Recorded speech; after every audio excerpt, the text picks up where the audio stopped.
But I want to talk to you about liquid death. I'm sure you Woo! did not know this, but on Idiots versus Idiots, we are death peddlers. That's right. We are peddling the death of plastic pollution. Not only does liquid death murder your thirst, 10% of every can sold goes to end plastic pollution. Here, your water system, water delivery. Mm-hmm. I drink a lot more water because now if you use code idiots10 on liquiddeath.com, get 2 free koozies. We actually have to change the thing on the bottom. Oh, yeah, I 10% off. forgot about that. Look at me. I'm an idiot. Well, what's new? It's a podcast called Idiots versus Idiots. My expectations have never changed. But this next story is Hey, the 2 Canopy. koozies are probably worth more than 10% off. I'm just saying. That's why they're giving you 2 koozies, man. Next story is our good friends over at Canopy. If you didn't know, Canopy is a special herbal remedies company. And I can't even say the other words that we would normally say. Well, we have to, because if you're going to tell people, look, about a company, a publicly traded company, the Toronto Stock Exchange, the actual stock ticker on the Toronto Stock Exchange for Canopy Growth is WEED. WEED. That is the stock ticker. Right. Okay? I was actually really surprised that Danny wanted to talk about this story, because why wouldn't they want to talk about it? Well, because look, again, Danny says he tells people that he's never done any drugs in his whole life. I've never had. And that he says that over and over. I think it's just because we're recording, so he's a big fat liar. But the point though is, it's not true. This kind of goes into, we were just talking about vaporware, no pun intended here, right? But this is another kind of example, like Rivian and Lucid, only in that this definitely has a product, right? These people are selling medical, right, and medicinal, cannabis. Yeah. The point though is you're talking about a company right here that's a publicly traded company that last year, 2020, right, it lost $829 million. Hey, it's a publicly traded company. That makes Dan Bilzerian's $50 million loss look like nothing. Right. So this company went from 2019 losing $109 million to losing $800 million last year. Now, let me tell you something what's complicated with that story to me. Just feels like, how do you lose money selling cannabis? Well, again, now this is how most companies do work, right? We talk about venture capitalists and how that gets to their... This is a high growth. Yeah. This is a high infrastructure, growth. right? Yeah. Building things, widening. Here's the point.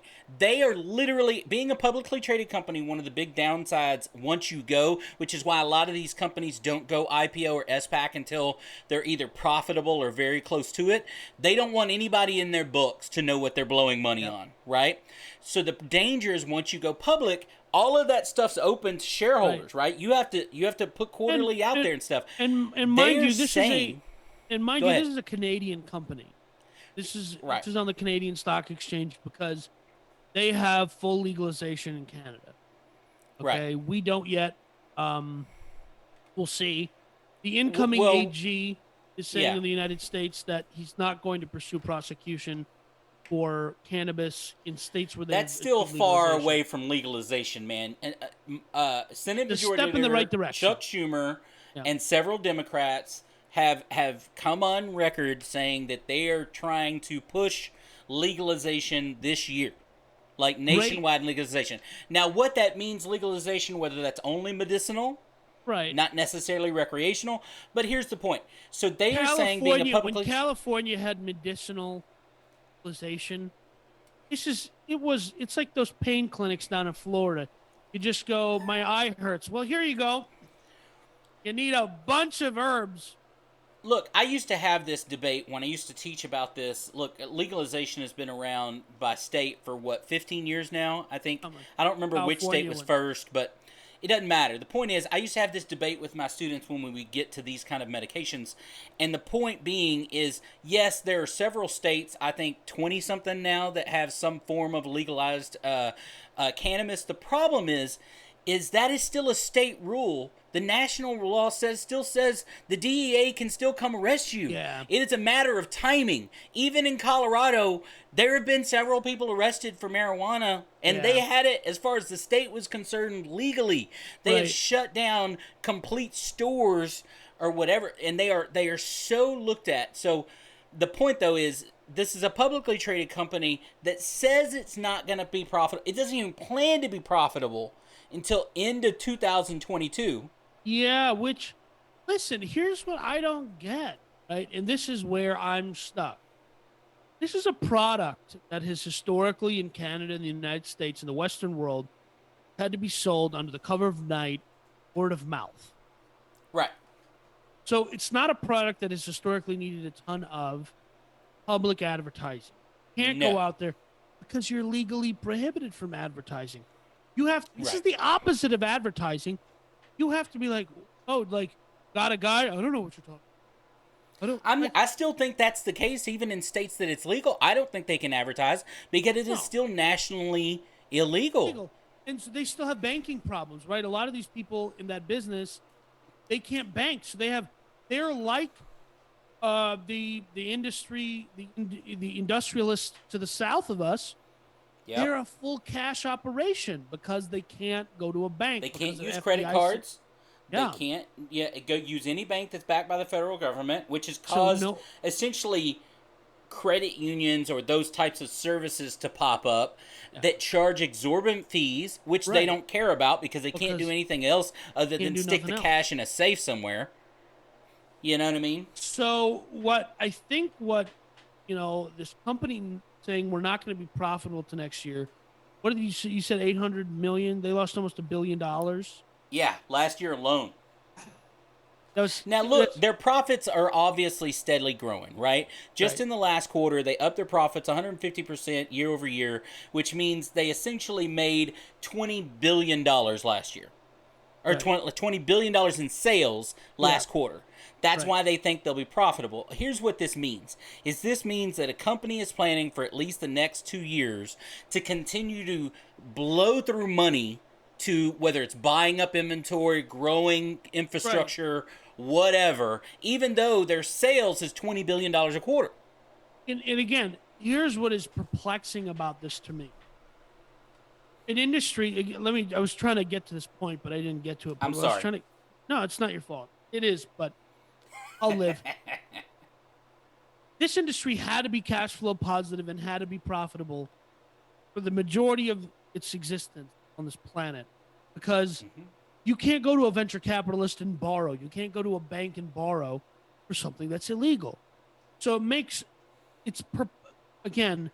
is mind-boggling to me that an industry achieves legalization. So now it's on paper, it's legit, and all of a sudden can't make any money. We were just talking about it on all these companies. It's not about they're losing money.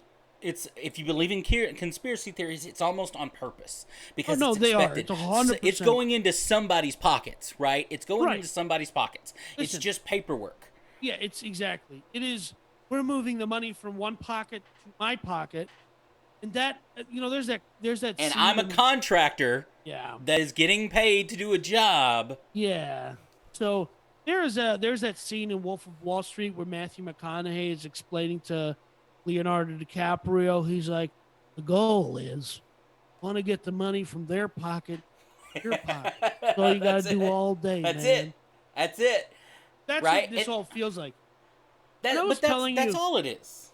I was telling you before we hit record that the average consumer in this country does not understand not only that value is subjective, and that's the first principle of economics, that most of our economy make-believe, right? And it is what it is. I'm not trying to be critical of I'm just saying, you got two choices. You have to either go, nope, that's fake, Danny's wrong, he's insane, what he's saying is crazy, or you have to you know, you got to see the writing on the wall and say the economy. Well, you are in fact an idiot. You are in fact an idiot. True. Okay, it's just the way it is. But look, out of the however many states, 20-something states that have legalized it, why have they legalized it?